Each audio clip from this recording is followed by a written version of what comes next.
सभी लोगों ने धनुष तोड़ने वाले के विरोध में परशुराम जी का वक्तव्य कह रहे, जिसने धनुष तोड़ा है वह मेरा शत्रु है, और धनुष तोड़ने वाला यदि मिला नहीं तो ये करेंगे क्या? तो कह रहे हैं, सो बिलगाओ विहाई समाजा और नत मारी जई है सब राजा। धनुष तोड़ने वाला यदि नहीं मिला तो सब राजा मारे जाएंगे। मैं विचार यह करने लगा कि यह तो कर्म की धरती है, और कर्म की धरती का नियम ये कहता है कि कर्म प्रधान विश्व करी राखा, और जो जस करे सो तस फल चाखा। जो व्यक्ति जैसा कर्म करता है उसको वैसा फल प्राप्त होता है। ये नियम है, सिद्धांत है। धनुष एक ने तोड़ा है और सीता भी एक को ही प्राप्त हुई है। जिसने धनुष तोड़ा है उसी की तो पत्नी सीता बनी है। तो धनुष एक ने तोड़ा, सीता एक को मिली, लेकिन परशुराम जी का नियम है कि एक तोड़ने वाला न मिला तो सब राजा मारे जाएंगे। हमें लगता कहीं भी प्रशासनिक अधिकारी बना दिए जाओ तो सारी सुरक्षा व्यवस्था चौपट कर दे, काम एक व्यक्ति करे और मारे पूरे गांव के लोग जाए। ये तो बात समझ में नहीं आती, क्योंकि नियम यही है कि जो जस करे सो तो फल चाखा। धनुष एक ने तोड़ा है, आपकी दृष्टि में तोड़ने वाला अपराधी है, तो जब अपराधी एक है तो फिर मारे सब काहे जाएंगे, वो भी राजा।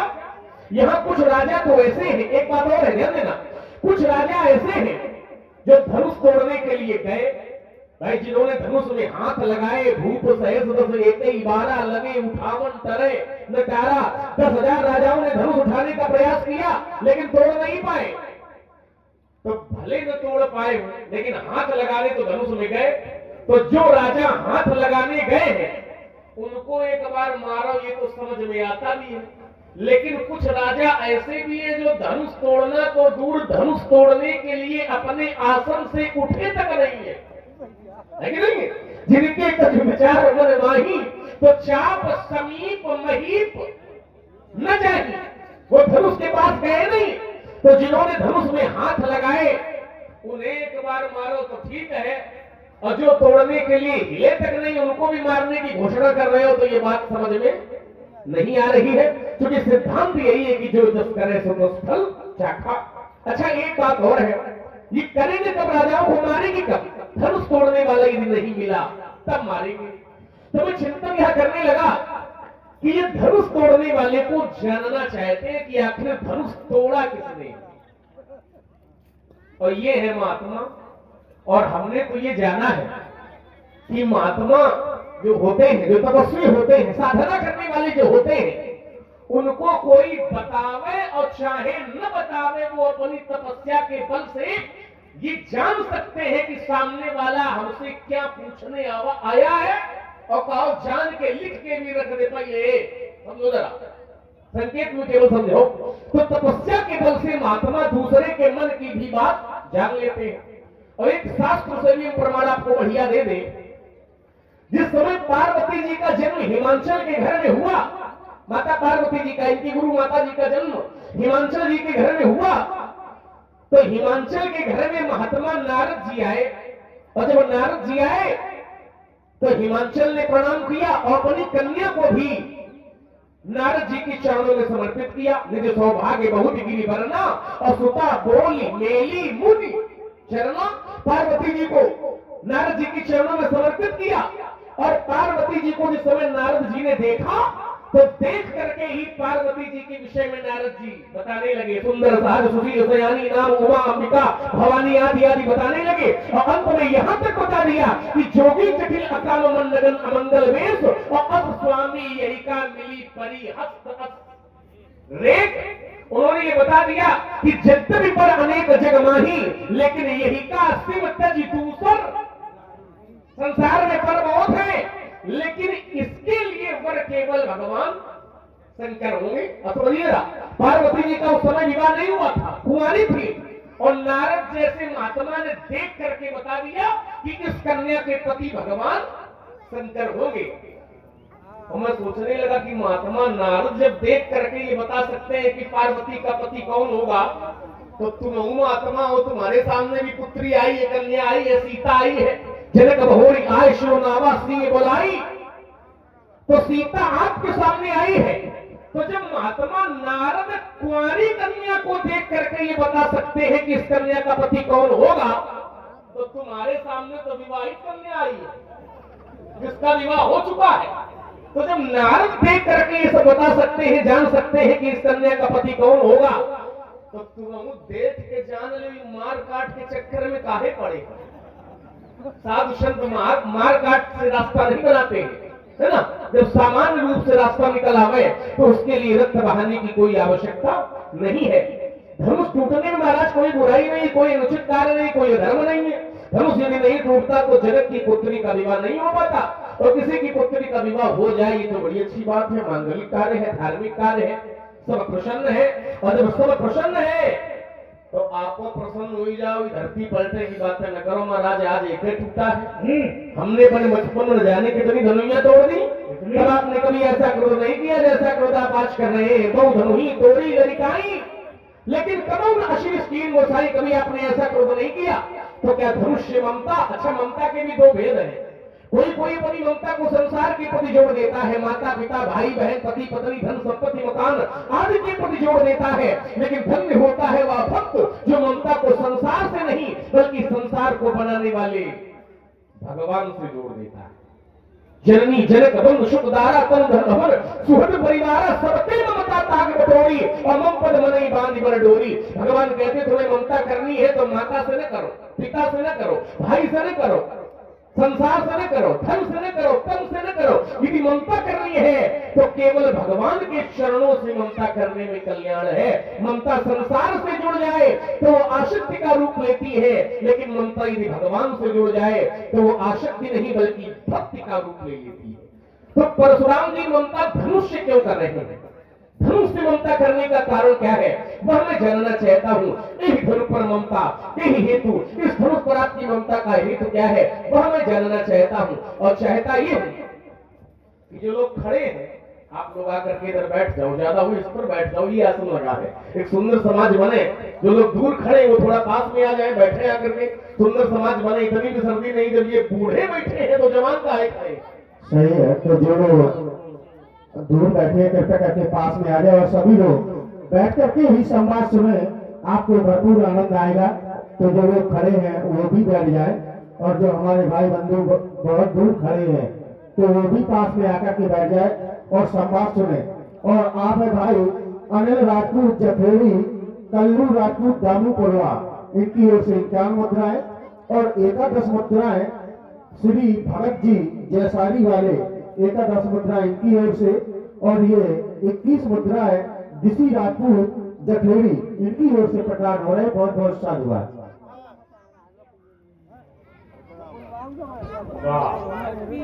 चलिए, सभी विद्वान समाज ने लक्ष्मण के तर्क शैली को बड़े ध्यान पूर्वक सुना और सबने अपना अपना चिंतन भी किया है ना, सबने चिंतन किया होगा।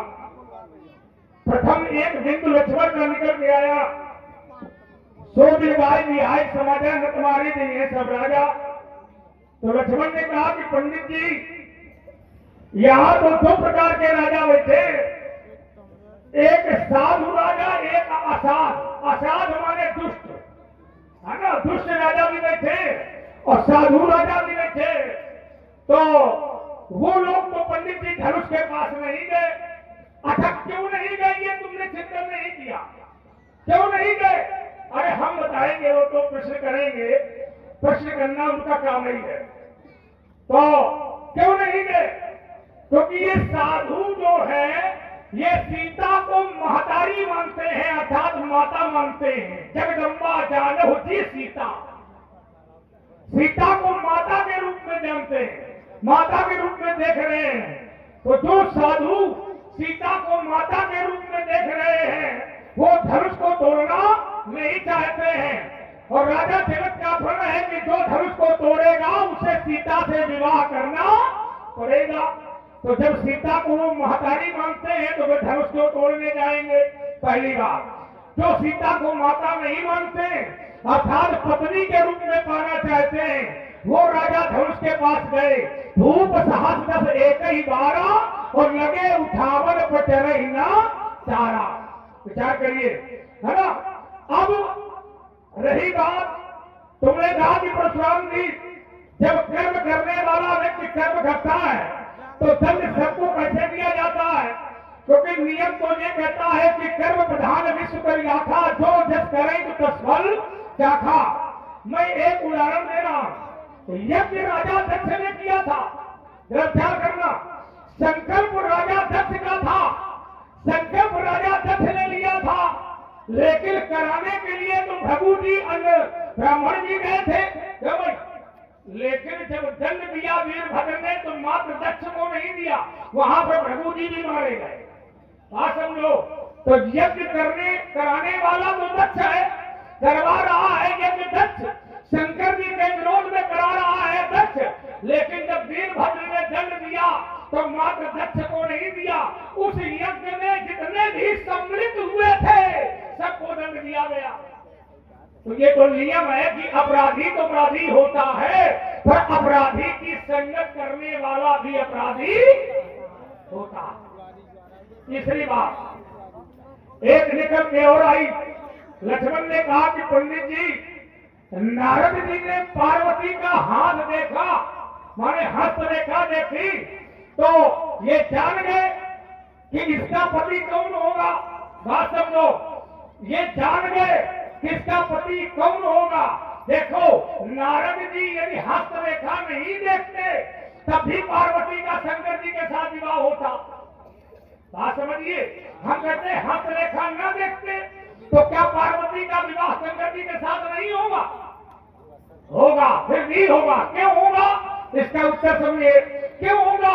क्योंकि सती ने जब राजा दक्ष के यज्ञ में अपने देह का त्याग किया था, अर्थात अपने शरीर को अग्नि में जलाया था योगाग्नि में, तो उस समय सती ने मरते समय भगवान से वरदान मांगा था। और क्या वरदान मांगा था? सती मरत हरिशन पर माना और जन्म जन्म शिव पद अनु।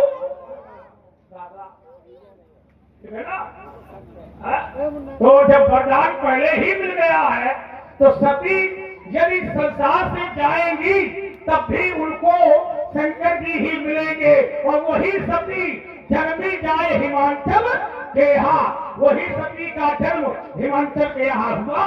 तो तुमने कहा कि जैसे नारद जी ने पंडित जी हस्तरेखा देखी है, ऐसे तुम देख के ये जान जाते। कैसे जान जाते?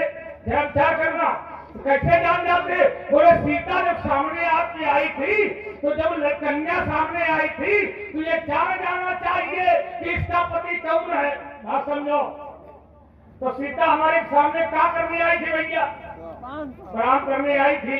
तो हम हाथ देखेंगे कि आशीर्वाद देंगे? यही पढ़े लिखे लोग बुद्धि लगा लेते हैं। भाई कोई व्यक्ति अगर प्रणाम करने आया है तो उसको आशीर्वाद दिया जाएगा, ना कि उसका हाथ पकड़ के देखने लगोगे। यही बुद्धिमान लोग बुद्धि लगाते। सीता परशुराम को प्रणाम करने आई थी, बात समझिए। और जहां प्रसंग की वार्ता है वहां चिंतन में करना है। तो तुमने कहा कि ये जान लेना चाहिए कि किसने धर्म को तोड़ा है। तो क्या सीता के माध्यम से धर्म तोड़ने वाले को जाना जाए? विचार करना। यदि सीता को देख करके धनुष तोड़ने वाले को तब जाना जा सकता है राजकुमार, जब धनुष तोड़ने वाला मिथिला में न हो। बात समझिए। जिस समय नारद जी ने हस्तरेखा देखी है उसमें शंकर जी वहां है नहीं, बात समझना। लेकिन जहां पर परशुराम खड़ा है वहां पर सीता भी है और धनुष तोड़ने वाला भी है। तो यहाँ पर जानने की, जहां पर प्रत्यक्ष प्रमाण है वहां पर ध्यान या लगाने की कोई आवश्यकता नहीं है। तो प्रत्यक्ष परशुराम देखना चाहता है धनुष तोड़ने वाले को। इसलिए मैंने जनक से कहा था, तो जब जनक धनुष के तोड़ा, वेग दिखाओ मूर्त त्याजू, अर्थात धनुष तोड़ने वाले का नाम भी बताओ और धनुष तोड़ने वाले को दिखाओ, है ना। ये चिंतन करना है। तुमने कहा वो धनुही तोड़ी लटकाई, कबहू ने स्मृत कीन गोसाई। हमने बाल्यावस्था में बहुत सारी दंडियां तोड़ी है। देखो, जो लड़का का जो अज्ञा करेंगे, लड़का अगर गलती कर देते हैं तो माता पिता ये कह देते हैं हटाओ बच्चे बच्चे बच्चे बच्चे होते हैं। बच्चे तो दिल के सच्चे होते हैं, बच्चे बच्चे होते हैं। बालक 1 साल का हो, 2 साल का हो, 3 साल का हो, गलती कर दे तो कोई पिता मारता है क्या उसको? मारता नहीं है, क्योंकि वो बालक अबोध है। अबोध बालक, अज्ञानी बालक पर कभी माता पिता प्रहार नहीं करते हैं, याद रखिए। इसलिए बच्चे को यदि खिलौना नहीं दोगे तो बच्चा थोड़ी देर रोएगा, लेकिन बच्चे को यदि संस्कारों का खिलौना नहीं दिया तो बच्चा जीवन भर रोएगा। इसलिए बच्चे को खिलौना दो, हाँ खिलौना बच्चे को उतना ही देना चाहिए जिससे बच्चे का भविष्य बिगड़े ना बन जाए। क्यों? और ज्यादा खिलौना दोगे तो फिर पढ़ाई लिखाई सब, हाँ फिर उसमें एक ही उत्तर मिलेगा, माता सपनों पिता वेरी देने वालों ने पढ़ता। जो माता पिता बच्चों को खेलने का ज्यादा उत्साहवर्धन कराते हैं कि खूब खेलो, तो फिर उसका खेल ही बच्चे के भविष्य को बर्बाद करता है। इसलिए सावधान, ऋण बालक कालवश बोलक तो न संहार, धर्म ही संत पुरार्धन सकल। चलिए जरा इनकी बात पर आप ध्यान देना। इन्होंने कहा कि लक्ष्मण, बच्चा यदि कोई गलती कर दे, अपराध कर दे तो पिताजी उसको मारते नहीं है। ये कहा कि बच्चा यदि अपराध कर दे, गलती कर दे तो पिताजी उसको मारते नहीं है। तो फिर भगवान शंकर ने ललिता गणेश का गला काहे काट दिया? वाक्य आपका है कि बच्चा यदि अपराध भी कर दे, बच्चा यदि गलती भी कर दे तो फिर पिताजी मारते नहीं है। तो फिर भगवान शंकर तो संसार के पिता है कि नहीं? तुम माया भगवान शिव सकल जगत पितुमातु। तो फिर जब संसार का पिता अपने बच्चे को नहीं मारता है तो फिर जगत पिता ने अपने बच्चे को कैसे मार दिया? और वाक्य आपका है कि अपराध करने पर बच्चा यदि अपराध भी कर दे तो पिता मारते नहीं है। तो फिर शंकर जी ने गणेश का गला क्यों काटा? एक बात। दूसरी बात, फिर उन्होंने चिंतन दिया। हमने कहा यहाँ कुछ राजा ऐसे हैं जो राजा धनुष तोड़ने तो दूर बल्कि उठे तक नहीं, हिले तक नहीं है। तो उन्होंने एक बात बताई। उन्होंने कहा कि यहाँ कुछ राजा ऐसे हैं जो सीता को माता मानते हैं और कुछ राजा सीता को पत्नी बनाना चाहते हैं। अब देखिए यहीं पर उत्तर निकल रहा। तो जो राजा सीता को माता मानते हैं और कुछ सीता को पत्नी बनाना चाहते हैं, तो जो सीता को राजा पत्नी बनाना चाहे उनको परशुराम जी मारे, ये तो ठीक है। लेकिन जो सीता को माता मान रहे हैं उनको यदि मारेंगे तो ये ठीक होगा कि गलत होगा? सीधा सीधा उत्तर बात तुम्हारी। अच्छा, एक चिंतन पर हमारा भी ले लो। जैसे आपने कहा कि कुछ राजा सीता को माता मान रहे हैं, कुछ राजा सीता को पत्नी बनाना चाहते हैं। कुछ राजाओं का भाव सीता के प्रति पत्नी का है, कुछ राजाओं का भाव माता का है। लेकिन तुम्हारा भाव सीता के प्रति कौन सा है? तुम्हारा भी तो कोई भाव होगा। कुछ राजाओं को पत्नी बनाने का, कुछ राजाओं का माता का, लेकिन तुम्हारा भाव सीता के प्रति क्या है? कौन सा है? बता दो जरा। अच्छा, अपने क्रम में ही बताओगे। चलिए चलो अपने क्रम में सही। अब आइए जरा, इन्होंने जो बात रखी, हमने ये कहा था कि नियम सिद्धांत ये है कि कर्म प्रधान विश्व करी राखा और जो जस करे सो तस फल। तो इन्होंने कहा कि दक्ष ने यज्ञ किया था तो वहां मारे सब गए। देखिए यज्ञ किया था तो यज्ञ कराने के कारण मारे नहीं गए। ध्यान देना जरा। प्रभु जी ने मारे गए तो उसका कारण यज्ञ तो पहले भी कराते थे, तब नहीं मार दिए गए क्या? प्रभु जी जीवन में पहले यज्ञ दक्ष के घर में कराने गए थे। प्रभु जी तो पहले भी यज्ञ कराते थे, आज भी यज्ञ कराते रहेंगे, लेकिन तब कभी नहीं मारे गए। लेकिन वही काहे मारे गए? यज्ञ कराने के कारण मारे नहीं गए, बल्कि इसलिए मारे गए थे क्योंकि माता सती ने कहा था। क्या कहा था? सुनो सभासद सकल मुनिंदा और कही सुनी जिन शंकर निंदा, तो सो फल तुरंत लाभ सब काहू और भली भांति पछिताद पिताहू। मारे इसलिए गए थे क्योंकि शंकर की निंदा सुनना भी अपराध है और शंकर की निंदा करना भी। तो जब अपराध किया, सुना, प्रभु जी ने भी सुना, कान बंद करके तो वहां बैठे नहीं थे। तो निंदा शंकर जी की सुनी, और निंदा सुनना या करना अपराध है कि नहीं है? और जब अपराध है तो फिर अपराधी को दंड मिलना चाहिए। सीधी बात के उत्तर। लेकिन यहां तोड़ने वाला अपराधी नहीं है, तोड़ने वाला ही अपराधी होता तो फिर करई आरती पुर नर नारी और देहि निछावर पित्त विषारी। यहां धनुष तोड़ने वाले की आरती उतारी जा रही है और आरती यहाँ के लोग उतार रहे हैं। और यहाँ के लोग कौन है? तो कहा पुर नर नारी सुभग सुचिसंता और धर्मशील ज्ञानी। तो संत जिनकी आरती उतारे क्या वो अपराधी होगा? संत जिस पर फूल बरसावे वो क्या अपराधी होगा? और वहां अपराध हुआ, शंकर की निंदा दक्ष ने की और इन लोगों ने सुनी। तो सुनने वाला भी अपराधी और करने वाला तो अपराधी है ही।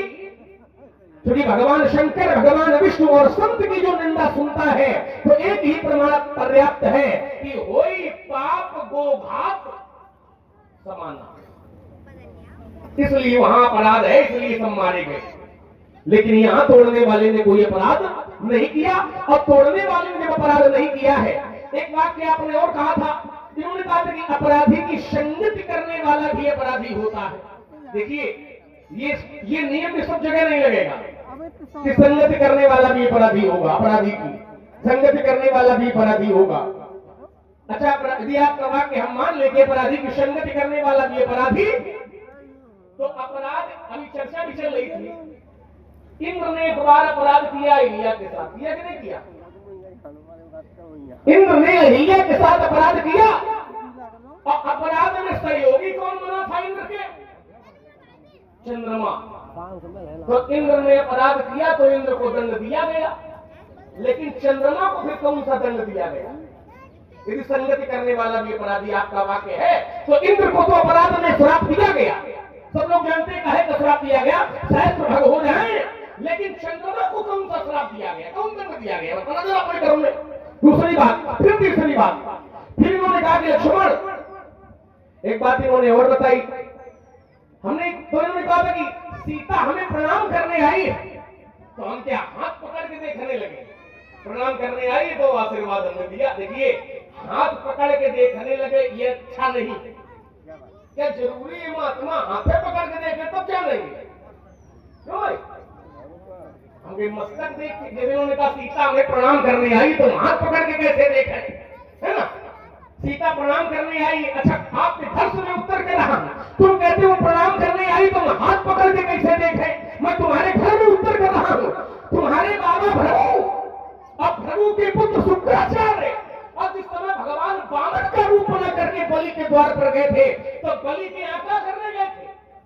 मांगने, 3 पद भूमि मांगने भगवान गए थे। अब कोई ये कहे कि मांगने गए थे भगवान वामन, तो कहो हाथ पैर देख के शुक्राचार्य जाने थे? क्यों भाई? केवल देखा और बातें सुनी और सुन करके जान गए। क्या जान गए? ये न तो वामन है और न ये त्रिपुर है, ऐश्वर्य रोशन साक्षात भगवान विष्णु रवैया, ये कोई दूसरा नहीं है, ये तो साक्षात भगवान विष्णु है। तो जैसे उन्होंने हाथ और पांव की रेखा नहीं देखी और जान गए आपके बाबा शुक्राचार्य कि ये वामन नहीं है, ये साक्षात भगवान विष्णु है, तो क्या तुम नहीं सीता को देख के जान सकते हो कि इसका पति कौन होगा?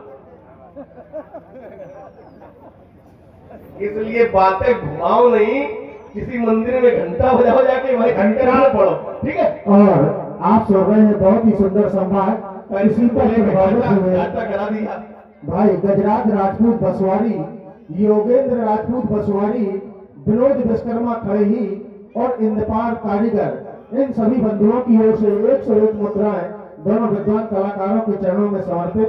बहुत बहुत साधुवाद। चलिए सारी बातों का उत्तर में तत्काल दे देता हूँ। देखो ये बात यहाँ इसलिए नहीं लग रही। अब तुमने कहा कि भगवान वामन को देख करके शुक्राचार्य जान गए। अब शुक्राचार्य वहां जान गए, शुक्राचार्य ने जानने का प्रयास किया। तो जानने का प्रयास किया क्योंकि राजा बलि के साथ में वहां छल हो रहा था। छल बात समझो। तो गुरु का कर्तव्य है कि अपने शिष्य को बचाना। तो वहां पर ये बात कैसे लागू कर रहे हो? यहाँ पर कब छल हो रहा है? बेटे उत्तर करो जरा। वहां तो छल हो रहा था, यहाँ कौन सा छल है? क्यों? परशुराम का छल करने आया क्या? उत्तर करो तुम लोग। भाई वहां तो भगवान छल करने गए थे राजा बलि के साथ में, और यहाँ कौन सा छल हो रहा है? तो यहाँ का तीर पर घूमना अपने आएगा परशुराम, कैसे बात लग जाएगी? अनावश्यक बातें नहीं लगाई जाती है, बात वही लगाओ जो लगे, है ना? जबरदस्ती बात नहीं लगाई जाती है। तुमने ये तय करके ये बताने का प्रयास किया कि शुक्राचार्य जान गए। अरे शुक्राचार्य प्रकाशदर्शी महात्मा है, मैं भी हूं, वो जान गए। क्यों जान गए?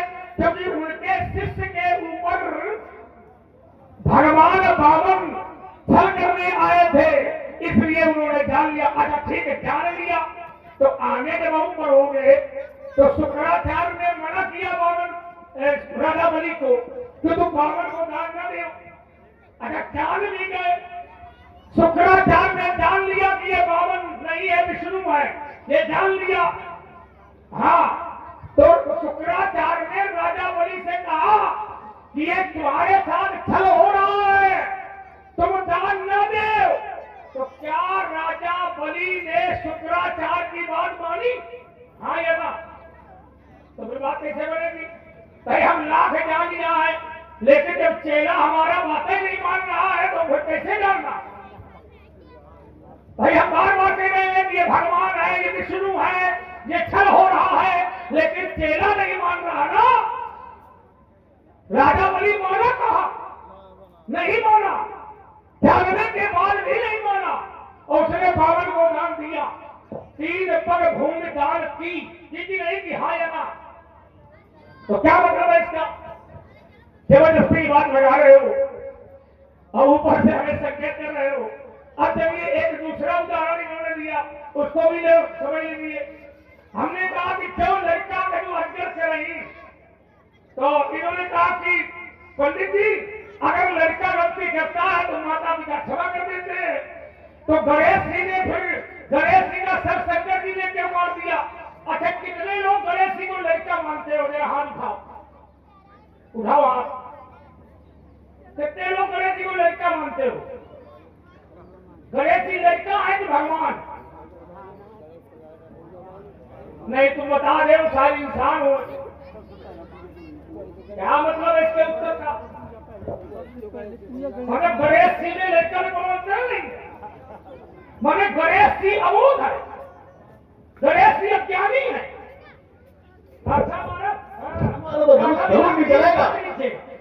ज्यादा बात किया, माने गणेश जी को लड़का कहीं नहीं होते। ये तुम्हारी पढ़ाई लिखाई है क्या भाई? क्या गणेश जी लड़का है? क्या गणेश जी अबोध है? गणेश जी अज्ञानी है? माने कौन सी बात कहाँ लगानी चाहिए तुमको ये जानकारी नहीं है, और बात तुमको कहीं न कहीं रहा है। तो कहो तब जब बात सही लगता। हमने कहा था कि अज्ञो भवति परिवारः, बालक अज्ञानी हो, बालक अबोध हो, तो उस अबोध बालक पर कभी भी माता पिता प्रहार नहीं करते। कहा भी लिखा था। तो क्या गणेश जी अबोध है क्या? गणेश जी अज्ञानी है क्या? ऐसे या गणेश जी का पृथक पूजी कहा गया है? कोई भी मांगलिक कार्य करिए तो पहले किसकी पूजा करिए? काहे तुम्हारे गणेश जी करिए? अज्ञानी आए कहे क्या था? अब वो उठाए, क्या मतलब है? और अगर तुम्हारी बात देखिए, संसार के बच्चों में और गणेश जी में बहुत बड़ा अंतर है। संसार के बच्चों में और गणेश जी में बहुत बड़ा अंतर है। अब चलिए, अगर शंकर जी ने काट दिया तो वहां पर गणेश जी का हठ है। हठ क्यों हठ है? क्योंकि माता का आदेश है, और माता के आदेश है, और माता के आदेश होने के कारण वो शंकर जी को अंदर जाने, तो क्या गलत कर रहे थे भैया? और चलिए, अगर गणेश जी का सर शंकर जी ने काट दिया तो शंकर जी ने तो गणेश का सर लगाया है। काहे का सर लगाया है? हाथी के बच्चे का। तो ऐसा करो, जैसे उपदेश इनको दे रहे हो, तो जैसे गणेश जी का सर शंकर जी ने काटा था, ऐसे तुम लोग अपने लड़के का सर काटो, और जैसे शंकर जी ने जोड़ दिया था, ऐसे तुम जोड़ दो। क्या मतलब है? शंकर जी काटेंगे तो शंकर जी जिंदा कर देंगे। बात समझो, शंकर जी यदि अपने बेटे का सर काटेंगे तो हाथी के बच्चे का सर लगा करके जिंदा कर देंगे। लेकिन संसार का कोई पिता अपने बेटे का सर काटेगा तो फिर वो जिंदा। तुम्हारी बात उलट जा रही है, तुम तो जबरदस्ती है, अरे परे होती है, उनको बताओ, उनको बताओ, जबरदस्ती की बातें कर रहे हो। और आइए, तुम्हारा तर्क तब सबल माना जाएगा जब सही ढंग से करके आवे। हमने कहा था कि नारद ने पार्वती की हस्तरेखा देखी, आप समझिए, तो वो जान गए। और हम कह रहे थे कि यदि हस्तरेखा ना भी देखते तो क्या शंकर जी से पार्वती का विवाह न होता? हो जाता। इसीलिए मैंने उत्तर दिया था कि जन्म जन्म शिव पद अनुरागा, ये सती ने मांगा है, तो तुमने उत्तर कहाँ दिया? और फिर तुमने दोबारा टिप्पणी की कि पंडित जी आपने सीता को क्या माना? ये कोई उत्तर है? ये कुतर्क है, ये तर्क नहीं है, कुतर्क कर रहे हो। सीता को परशुराम क्या मानेगा? तो भैया यदि पिता वहां उपस्थित ना हो तो कोई संबंध उसमें समझेगा। लेकिन जनक ने तो अपनी बेटी को साथ में बुला करके प्रणाम कराया है। हमने सुना है, शास्त्र कहता है कि जनक बहोई आए सिर नावा और सीय बुलाई प्रणाम करावा। अब ईमानदारी से बताओ, हमने किस रूप में देखा? बात समझिए, अगर तुम्हारी बेटी है, बात समझना, तुम्हारी बेटी है और हम तुम्हारे गुरु भाई हैं, तो हमारे लिए वो कौन होगी? नहीं शायद इनकी नानी होगी। तुम्हारी कौन होगी? नहीं, हमारी कौन होगी? हमने संबंध नहीं बता दिया। चलो बढ़िया किया। तुम्हारे समझ में आवे तो समझाओ। बात समझिए, विषय ये नहीं रखा जाएगा। अब रही बात आशीर्वाद की, तो हमने शुरू में ही कह दिया था कि जो हमें प्रणाम करेगा तो परशुराम उसको अपने अनुसार आशीर्वाद देगा। ये हमारा नित्य कर्म कहता है। तो इसमें तुमको अनायास टिप्पणी करने की कोई आवश्यकता नहीं है। अनायास टिप्पणी मत करिए उसमें कि सीता को किस रूप में देगा। हम कहते हैं कि हम ब्रह्मचारी हैं, अब हम ब्रह्मचारी हैं तो संसार की प्रत्येक नारी परशुराम के लिए माता के समान है। ब्रह्मचारी के लिए संसार की प्रत्येक नारी माता के समान है। बात समझो। अब तुम ये कह सकते हो कि पंडित जी जब वो माता है तो तुम्हें प्रणाम काहे कर रही है? बात समझो। तो एक ब्रह्मचारी ही एक ऐसा है जिसको माता प्रणाम कर सकती है। देखा होगा तुमने, जब बच्चे का जनेऊ संस्कार होता है तो जनेऊ संस्कार में बच्चा बटुक होता है, होता भी नहीं होता? उस समय महतारी भी प्रणाम करती है, करती है, करती है। लेकिन अब कोई तुम्हारे जैसा वहां खड़ा हो, लक्ष्मण जैसा, और कहते तुम महतारी या तुम्हें तो जानकारी यही कहेगा कि वो ब्रह्मचारी है। और ब्रह्मचारी से कोई ऊंचा स्थान नहीं होता। विचार करना। अब तुमने कहा कि सो भी राय बिहाई समाजा न तुम्हारे जी है सब राजा, तो उसने राजा दक्ष का एक प्रकरण दिया था। तो तुमने कहा कि पंडित जी निंदा सुनने वाला और निंदा कहने वाला दोनों अपराधी होते हैं, तब ये नहीं था निंदा का। हमने कहा था कि दक्ष ने संकल्प लिया था, यज्ञ कराया था दक्ष ने, लेकिन भाव उसमें भृगु जी ने भी लिया था, कहा था। तो हमने कहा फिर वीरभद्र को राजा दक्ष का सरकार देना चाहिए, लेकिन वीरभद्र को भृगु जी को दंड नहीं देना चाहिए, क्योंकि चौपाई तुमने पढ़ी थी कि कर्म प्रधान विश्व करी राखा और जो जस करहि। तो ये चौपाई कहां नहीं ये चौपाई? जो व्यक्ति जैसा करे वही भोगे। तो राजा दक्ष ने किया था तो राजा दक्ष को दंड देना चाहिए, फिर भृगु जी को दंड क्यों दिया गया? तो दंड इसलिए दिया गया कि उस कर्म में भाग भृगु जी ने भी लिया था। बात समझिए। इसीलिए मैंने उत्तर दिया था कि धनुष तोड़ने वाले ने धनुष को तोड़ा है, लेकिन इन राजाओं ने भी तोड़ने का प्रयास किया है। धूप सहस दस एक ही 12 और लगे 58। आप समझिए तो संगत संगत होती है। इसका उत्तर तुम्हारी ओर से आना चाहिए। अब उत्तर जितने कम शब्दों में हम देते और हैं, ये अभी आपने भार्गव परशुराम जी की वाणी का आनंद लिया, हमारी भी वाणी आप सुने। तो ये हमारे आदरणीय श्री मुन्ना राजपूत जी बेलगाम वाले ये समिति के लिए, जो रामलीला समिति खड़ेरी लोधर है, इनके लिए ये 501 मुद्राएं। और इसी क्रम में भाई हमारे आदरणीय श्री मुन्ना राजपूत जी बेलगांव, उन्हीं के द्वारा ये 200 मुद्राएं, जिसमें 101 मुद्राएं भार्गव परशुराम जी के श्री चरण कमलों में और 101 मुद्राएं लखनलाल जी के चरणों में प्रदान किए गए। बहुत बहुत साधुवाद। और इसी क्रम में भाई हमारे आदरणीय श्री नारायण राजपूत जी और श्री प्रदीप राजपूत जी धरौरी वाले, इनके द्वारा भी 101 मुद्राएं भार्गव परशुराम जी और लखनलाल जी के चरणों में प्रदान किए गए। हृदय से बहुत बहुत साधुवाद, बहुत बहुत धन्यवाद। लेकिन भार्गव परशुराम जी से एक चरणों में मेरा निवेदन है कि बिंदु छूट गया है, और जिज्ञास भाव से, क्योंकि बिंदु लखनलाल जी का ही था कि जिस समय इंद्र के द्वारा छल किया गया तो चंद्रमा को गौतम जी ने नहीं, ये हमारा प्रसंग नहीं था। इस प्रसंग से हमारा संबंध नहीं है। संबंध तो नहीं, नहीं ये है, जो लेकिन तर्क संबंध- के तर्क के बाहर गया है तो उससे हमारा कोई संबंध नहीं है, जिनसे संबंध है वही हमारे।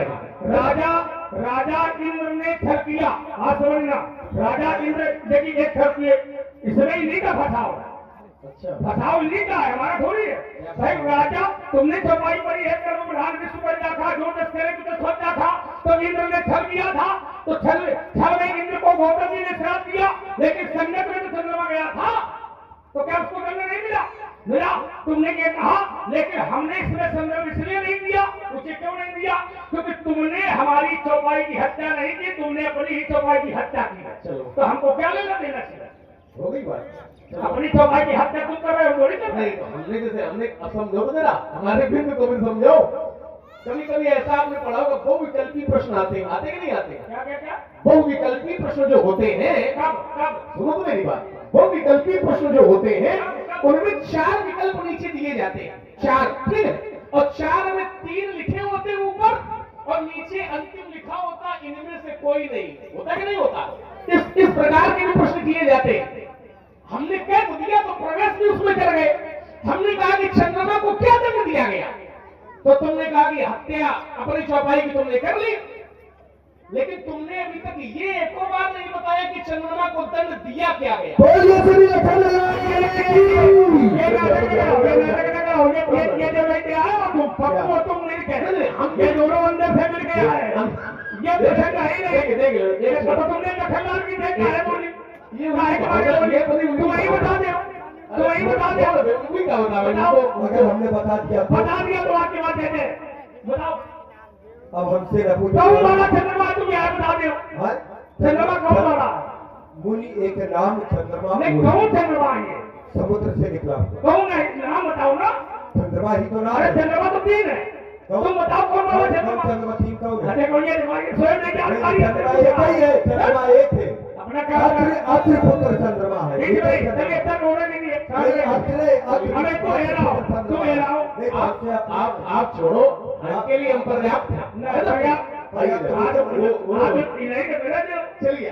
हमारे लखनलाल की जय, खड़िया। केवल एक वाक्य में आप समझिए, चंद्रमा को क्या दंड दिया गया, इसका उत्तर आप इससे हमें कोई लेना देना नहीं है।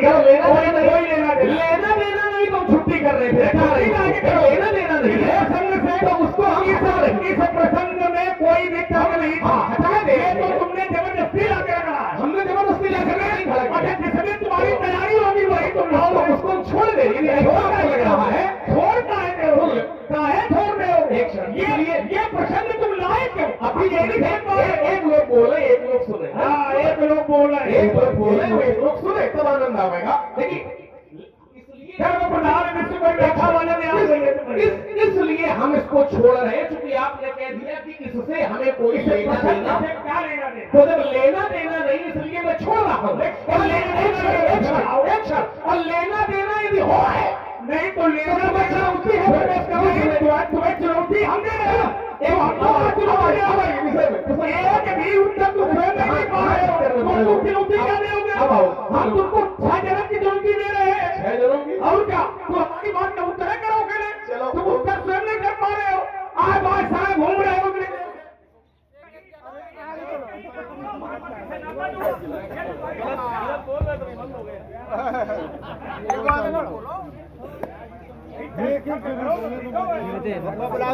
बोलिए अपने को पीछे पा जाओ। चलिए हो गई बात, ऐसी कोई बात नहीं है। सारी बात हमारे मन में ऐसा कुछ रहता नहीं भाव। तुम्हारे मन में क्या है? हमसे ज्यादा कोई नहीं जानता। अरे पप्पू क्या है? मिलन ब्लड। एक क्षण, वो तो प्रसंग आ गया, अहिल्या वाला तो हमने उसमें जोड़ दिया, कहा जोड़ दिया? लेकिन हम उसको हटा रहे हैं। अहिल्या से हमें क्या लेना देना इस प्रसंग में? अच्छा एक बात बताओ, लेना देना नहीं था तो तुमने शुरू काहे किया था? परशुराम तुमने शुरू काहे किया? तुम थे हम थे नहीं तो हम मर गए थे। हम मर गए थे। तुम जहाँ शुरू किया था वहाँ हम थे। तुम मर गए थे। चलिए। अगर अहिल्या के और तुझे इसी सुंदर अहिल्या के एक बात बताओ, अहिल्या को स्पर्श करने में लक्ष्मण है कि राम है? तो तुम कहे तुम मरी गए हम लोग, हो गई बात। तो तुम्हारे है ही हो। अच्छा क्या वहाँ हम है नहीं आओ किया? आओ, लेकिन अहिल्या के निष्कृत में तुम नहीं हो। बात हो रही है, बात केवल ये थी कि कोई चर्चा आपने उठाई थी, प्रसंग आ गई थी, हटा रहे तो मैं उसको नहीं बोलूंगा। तो कहा तो नहीं तुम लायक थे। लाई इसका मतलब है कि तुम पप्पू अंदर से मिल के आए हो। ऐसा कुछ नहीं, मिल के नहीं अरे आए। जाते हैं, बताओ ये राजनीति करने में ये तुम्हारे जैसे राजकुमार, हाँ, तुम्हारे जैसे राजकुमार पीछे बांधे रहता है। इसकी कोई बातें नहीं, ज्यादा चर्चा न करो। वो अंदर गए नहीं, ज्यादा चर्चा न करो। छोड़ो। तुम्हारे जैसे राजकुमार पीछे बांधे रहता है। ये है, अब आइए जो ऊपर आपने रखा बड़े बड़े राजनीतिक, हाँ ये राजनीति न करना नहीं, घुमा के फेंक दूंगा। इनसे क्या हम राजनीति करें? अरे तू हमसे करना चाहता है? किसी और नहीं आ रहा, किसी आ रही हो, किसी आ रहा तो है मूर्खों का काम है। चलिए आइए, ये ठीक मूर्खों का, इसलिए मैं कह रहा हूँ खसियाओ नहीं। तो बात है इन्होंने कहा कि गणेश, इधर देखो, गणेश का लड़का है। हाँ गणेश का लड़का है। अब तुम जब वहां कहीं नहीं जाते उनको देख के, किसको? इन्होंने कहा कि गणेश लड़का है कि भगवान है। हाँ तो इन्होंने कहा कि गणेश की पूजा प्रथम काहे करते हो? हाँ अच्छा एक बात ईमानदारी से जरा बताना, अच्छे लोग बैठे हैं। हाँ जिस समय शंकर जी ने गणेश का गला काटा था, हाँ। क्या उस समय गणेश प्रथम पूज्य थे? ये तर्क नहीं है, देखो ये तर्क नहीं है। ये सब आप लाए थे। आपने कहा था गणेश लड़का नहीं, गणेश प्रथम पूजनीय है, भगवान है, आदि बातें आपने रखी। हाँ ये कहा था, किस समय ये हमने नहीं तर्क रखा था। देखो गलत बात मत की समझ सुन रही। आपने ये तर्क रखा था कि गणेश प्रथम पूजे जाते हैं, गणेश प्रथम पूजनीय है, तो गणेश का उत्तर नहीं होगा सामान्य लड़का से, ये कहा था आपने। हाँ तो मैं उत्तर कर रहा हूँ कि जिस समय शंकर जी ने गणेश का गला काटा, उस समय गणेश प्रथम पूज्य नहीं थे। जिस समय शंकर ने गला काटा है, प्रथम पूज्य कब बने हैं गणेश? गणेश पहले भी पूज्य थे। शंकर जी का जब विवाह हुआ है तब भी उनकी गोद में आज गणेश बैठे हैं, तो परेशान ना हो, पूरा उत्तर देंगे। मैं आदि गणेश की बात तो गणेश गणेश है, मैं आदि गणेश की बात नहीं कर रहा हूँ, मैं गौरी पुत्र गणेश की बात कर रहा हूँ। हाँ तो जिनके लिए कहा गया है जय गजबदन घरानन माता। अच्छा जो आदि गणेश क्या उनके हाथी का मस्तक लगा है का? काहे का लगा है तुम्हारा? आदि गणेश के का हाथी गजानन किसको कहा जाता है? एक क्षण सुनो, बीच में नहीं, हम आपके मध्य में नहीं बोलते, है ना? धैर्य भी थोड़ा और देखिए, हेलो, समित का भी एक निवेदन आया है कि समित का नहीं है, ये तेरा निवेदन है। तो बड़ी बात है, समित नहीं निवेदन करती है, समित पीछे खड़ी है, कोई निवेदन नहीं है, नाटक बता रहा है। चल निकल भाग यहाँ से, चल। और इसी सुंदर संवाद पर आप भाई श्री इंद्रपाल कारीगर और विनोद विश्वकर्मा जी, इनकी ओर से 51 मुद्राएं और ये 101 मुद्राएं वेदिका राजपूत खड़ही लोधन इसी सुंदर संवाद पर प्रदान हो रहे हैं। बहुत बहुत साधुवाद। देखिए गणेश जो गौरी पुत्र गणेश है, तो शंकर जी ने जब गला काटा उस समय प्रथम पूज्य नहीं थे। प्रथम पूज्य कब हुए? जब शंकर जी ने गला जोड़ दिया और माता पार्वती ने कहा कि तुमने मेरे आदेश के कारण गला कटवाना उचित समझा, लेकिन कर्तव्य से पीछे पैर हटाना उचित नहीं समझा, तब माता पार्वती जी ने गौरी पुत्र माने अपने पुत्र को प्रथम पूज्य होने का वरदान दिया है और तब से गणेश प्रथम पूज्य हुए। अब आइए जरा, फिर इन्होंने कहा कि गणेश भगवान है, ठीक है, भगवान किसके लिए? हम लोगों के लिए है, शंकरों जी के लिए है, का पार्वती जी के लिए भगवान है क्या? समझो तो आप जरा, जो उनके पुत्र है जिनको डंडा लेकर के द्वार पर खड़ा किया गया था और ये कहा गया था किसी को अंदर आने न देना, तो जब आदेश माता का था तो भगवान हमारे आपके लिए गणेश है, लेकिन पार्वती जी और शंकर जी के लिए गणेश भगवान नहीं है, बल्कि उनके पुत्र हैं। और आपका तर्क ये था कि पुत्र यदि कोई अपराध भी कर दे तो पिता अपने पुत्र को दंड नहीं देते हैं। तब मैंने ये कहा था कि फिर गणेश का गला शंकर जी ने काटा, फिर दंड यदि अपराध भी गणेश ने किया, आपकी हम मान भी ले कि शंकर जी को रोक करके उन्होंने अपराध भी किया, तो आपका वाक्य था कि पुत्र भी अपराध भी कर दे तो पिता दंड नहीं देता है, तो फिर शंकर जी ने दंड, ये मेरा तर्क था। तो आपने कहा कि शंकर जी भगवान है और गणेश भगवान है, वो काट भी सकते हैं, जोड़ भी सकते हैं, तो भगवान की बात न करो।